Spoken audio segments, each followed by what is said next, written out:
lấy cho ra. mẹ biết. Dạ, cái bọc này cũng phải lấy ra bỏ.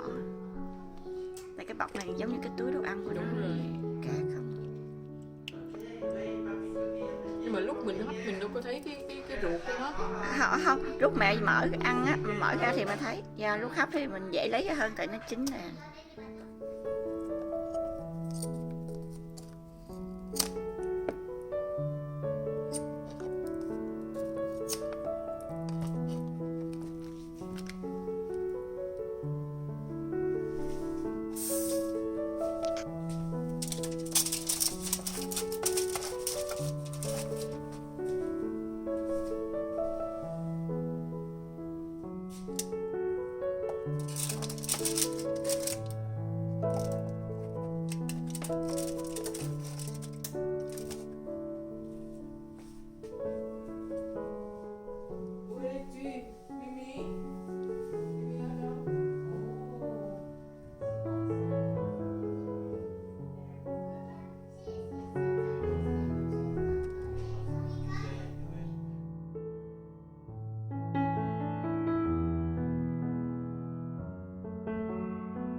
Chắc con không dám đụng cái muỗng này vô con tôm tại sắp mút rồi.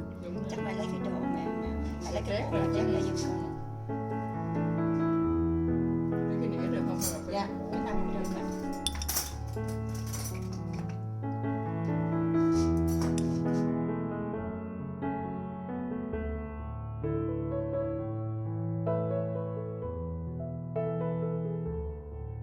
Được nha. Chân này rửa rồi chưa con? Dạ chưa mà.